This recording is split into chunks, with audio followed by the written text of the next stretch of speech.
আসসালামু আলাইকুম প্রিয় দর্শক, সবাইকে অগ্রিম ঈদ মোবারক। সাথে সাথে নবম পে স্কেল মোবারক। নবম পে স্কেল নিয়ে কথা বলছি, শুনতে ভালো লাগলে শুনবেন, না শুনতে ভালো লাগলে শুনবেন না, তাও আপনাদেরকে ধন্যবাদ। কারণ কেউ যখন কথা বলবে না, এটা নিয়ে আর কিছুই থাকবে না। যখন এটা নিয়ে কথা বলা হবে, কর্মচারীদের অধিকার, দাবি, ন্যায্য যে অধিকারগুলো আছে, দাবিগুলো আছে, এটা নিয়ে কথা বলা হবে, তখন বাংলাদেশের যে সরকারি ক্ষমতায় থাক না কেন, তারা এই বিষয়টাকে আমলে নেবে। এখন আপনি কথাই বলতেছেন না, আপনি চাইতেছেন না, আপনাকে কেন দেবে? বিষয়টা কিন্তু বুঝতে হবে। আপনার কাজ তো চাইতে হবে। আর যেহেতু বাংলাদেশে দীর্ঘদিন পরে একজন পুরুষ শাসিত সরকার আসছেন, সেই 90-এর পর থেকে আর আসে নাই। এখন একজন পুরুষ শাসিত সরকার আসছেন বাংলাদেশের, বলা যায় যে যাবৎকালে সেরা একজন সরকার। তিনি স্মার্ট, জনাব তারেক রহমান, এবং উনি নির্বাচনী ইশতেহারে কিন্তু কর্মচারীদের এই বিষয়টাকে দেখবেন এবং নবম পে স্কেল বাস্তবায়ন করবেন, এবং ওয়াদা এবং প্রতিশ্রুতিবদ্ধ আছেন অলরেডি। উনি এই বিষয়টা নিয়ে কাজ করবেন, আমার বিশ্বাস এটা।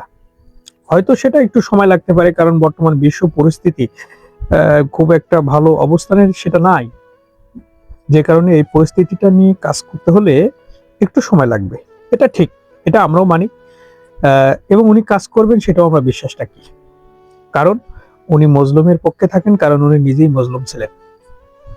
এটা আমরা বিশ্বাস করি। জনাব তারেক রহমান এটা বাস্তবায়ন করেন। আসুন এখন মূল কথায় আসি, যে নবম পে স্কেল নিয়ে আজকে কি বলতে চাই, এখন এই ভিডিওতে আমি কি বলতে চাই সেটা জানার একটা আগ্রহ আছে।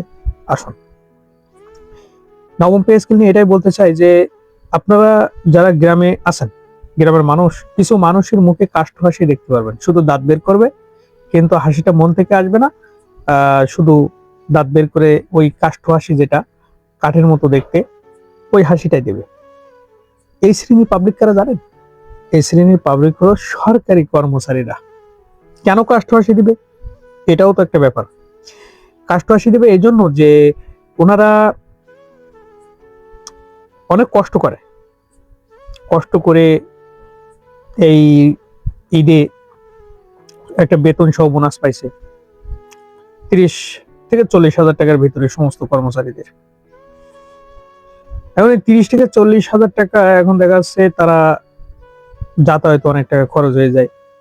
তার যদি ফ্যামিলি থাকে, ফ্যামিলি তো অবশ্যই আছে, 2টা ছেলে মেয়ে এবং স্বামী স্ত্রী 4 জন, তার বাসা ভাড়া দিয়ে, এই মাসে বাসা ভাড়া দিয়ে এসে যে টাকাটা তার হাতে অবশিষ্ট আছে, সেই টাকায় আসলে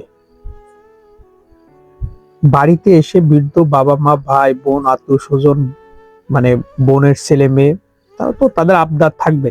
মানে ভাতিজা থাকলে এবং ভাগ্নে বা ভাগিনা থাকলে তারা তো আবদার করবে। চাচা সরকারি চাকরি করে বাড়িতে আসছে, তার কাছ থেকে ঈদের সালামি নেবে, জামা কাপড় নেবে। এটা একদম মানে সাধারণ বিষয়। আবার বোনের যদি শাড়ি না দেওয়া হয়, বোনের যদি খরচ না দেওয়া হয়, একটা ব্যাপার। আবার ওই যে বোন জামাই যে থাকে, তাকে তো দিতেই হবে, এটার কোনো মাপই নেই, যেহেতু সরকারি চাকরি করে। এই সকল ব্যক্তিদের জামা কাপড় এবং ঈদের যে খরচ দিয়ে, তার কিন্তু খরচ দেওয়া হবে 70 থেকে 80 হাজার টাকা, কিন্তু সে পাইছে 40 হাজার টাকা। এখন বলুন তো, তাকে কাষ্ঠ হাসি দেওয়া ছাড়া আর কোনো উপায় থাকবে? এবং সকলে কিন্তু তার উপর রাগ করবে, কারণ সে সরকারি চাকরি করে, দেয় না। এবং এখানে আরেকটা গুরুত্বপূর্ণ বিষয়, এই সমগ্র দোষটা আবার চাপবে ওই সরকারি কর্মচারীর যিনি বউ আছেন, ওই বউর উপরে। কি বলবে? যে বউ বোধহয় পরামর্শ দিচ্ছে, উনি এই টাকাগুলো দিতে দিচ্ছে না, বা উনি এটা কিনতে দিচ্ছে না, বা উনি অমুকের কাপড় কিনতে দিচ্ছে না। এই সমগ্র মিলে একটা জটিলতা সৃষ্টি হবে, একটা গন্ডগোল মতো হবে, হ্যাসিং হবে, কেউ মনোদ্বন্দ্বে থাকবে।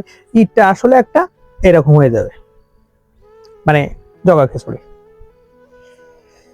তো এটাই ছিল আজকের আমার কথা, যে কাষ্ঠ হাসি, নবম পে স্কেল কাষ্ঠ হাসি। ভালো থাকবেন।